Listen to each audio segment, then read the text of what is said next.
Welcome back to The Explainer. Today we're unpacking something we're calling the architecture of emotional silence. Look, if you've ever been on the receiving end of the silent treatment, you know exactly how incredibly frustrating it can be, right? It drives us crazy. But what if the person going quiet isn't actually trying to hurt you at all?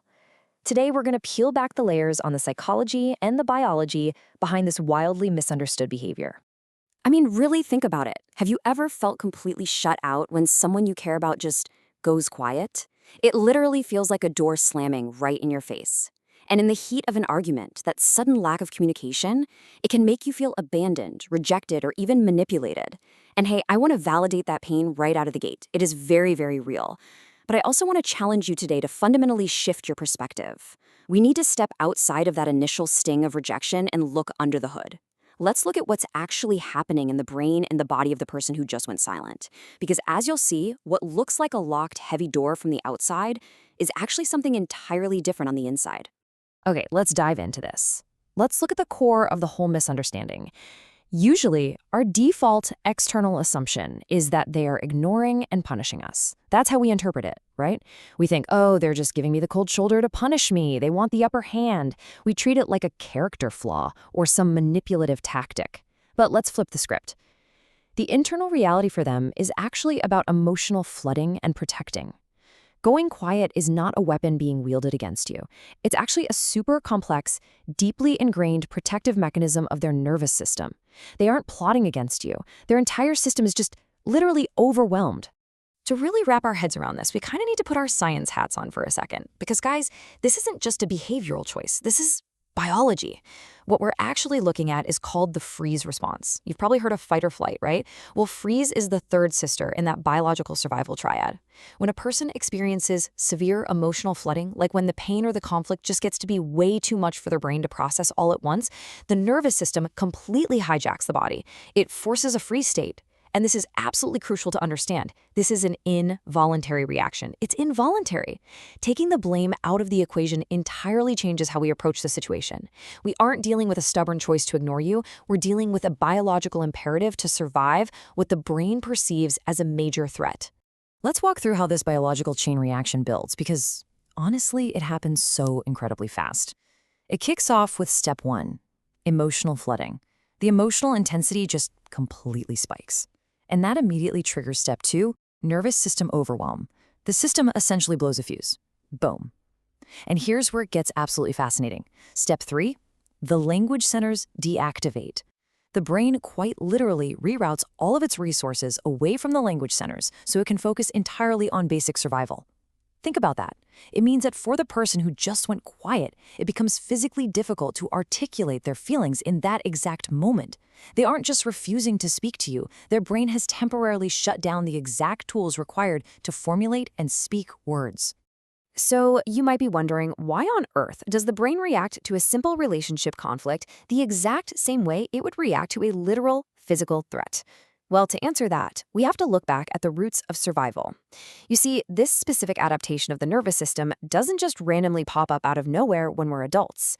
Our childhood experiences actually act as the programming language for our adult nervous systems. If we want to understand why someone's language centers totally shut down when they feel hurt today, we really have to understand what happened when they tried to speak up back when they were young. Just imagine a child trying to express sadness or fear or just a desperate need for connection. Now imagine that vulnerability being consistently met with criticism, minimization, or judgment. Things like, you're being way too sensitive, or stop crying over nothing, or why are you making such a big deal out of this?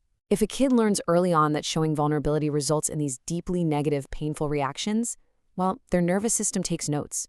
It learns a crystal clear lesson. Speaking up is dangerous. Expressing emotion brings harm. Therefore, the absolute safest thing you can do when you feel vulnerable is to retreat. And this brilliantly illustrates our main point here. They adapted by holding emotions in to avoid further pain.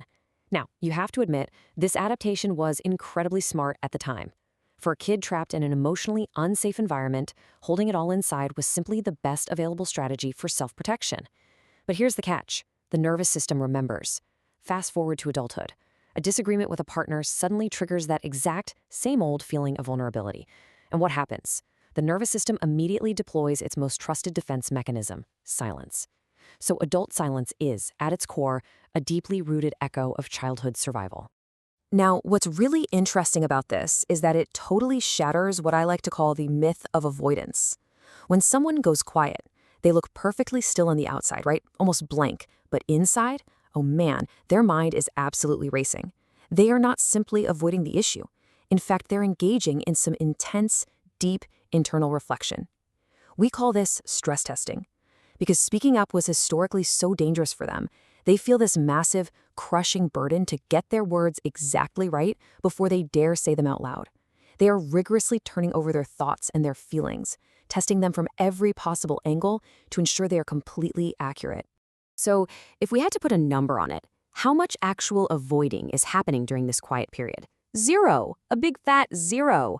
No way are they just checking out. While it totally looks like they've mentally teleported to another planet, they are actually intensely focused on the problem.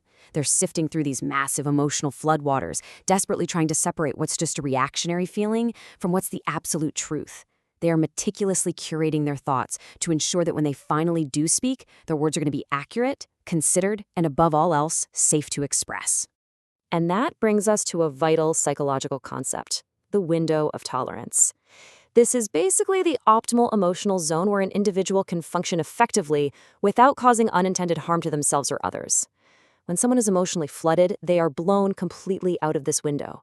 Their nervous system instinctively recognizes that if they try to speak while they're outside this window, while they're just swimming in adrenaline and pain, they're highly likely to say something deeply damaging. So in this light, the silence completely transforms. It's not an attack at all, it's a protected shield. It's literally a way to protect the relationship from the severe damage of lashing out and a moment of raw, unfiltered pain. Just contrast a raw, unfiltered reaction with the idea of waiting for that window of tolerance. I mean, we've all been there, right?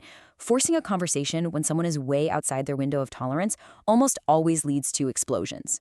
We say things we absolutely don't mean, we escalate the conflict, and we cause wounds that can take weeks to heal. Now consider waiting for the window of tolerance. Yes, I know, waiting is absolute agony for the partner who wants to fix things right this very second. It requires immense restraint. But waiting prevents escalation. By retreating into silence until their nervous system regulates, the individual is actually taking a really profound step to ensure the conflict doesn't turn destructive. So, if we know all of this, if we know for sure it's a biological freeze response, a learned childhood survival tactic, and a protective mechanism to avoid causing harm, how do we move forward? Well, the answer requires two things: patience and space. Look, pressuring someone whose language centers are literally deactivated to just talk to you right now is only going to push them deeper into that freeze response. It just doesn't work. These individuals thrive when given patience. When we acknowledge that their silence is not an act of abandonment, but rather their unique way of finding their way back to a productive conversation, it literally changes everything. It gives them the safety they so desperately need to return to their window of tolerance. Ultimately, what we are really talking about in this explainer today is emotional integrity. We're completely redefining this coping mechanism. It is not a flaw, it's a pursuit of truth. By choosing to process internally, these individuals are valuing the truth over an immediate, messy reaction. They are doing the incredibly hard work of understanding their own nervous system so they can show up more authentically for you. And honestly, recognizing this emotional integrity fosters deep healing. It heals both the person who desperately needs the silence and the partner who learns how to beautifully hold space for it. Which brings us to our final thought. I want to leave you with a question to really chew on. How will you respond to the silence next time? Now that you actually know the architecture behind it, the biology of the freeze response, those echoes of childhood survival, the intense internal stress testing, and the deep, deep desire to protect the relationship from harm, will you react with anger? Or will you react with empathy, offering the patience and the space needed for true connection to resume? The choice is entirely yours, and it honestly has the power to absolutely transform your relationships. Thank you so much for joining me for this explainer today. Keep learning, keep exploring, and we'll see you next time.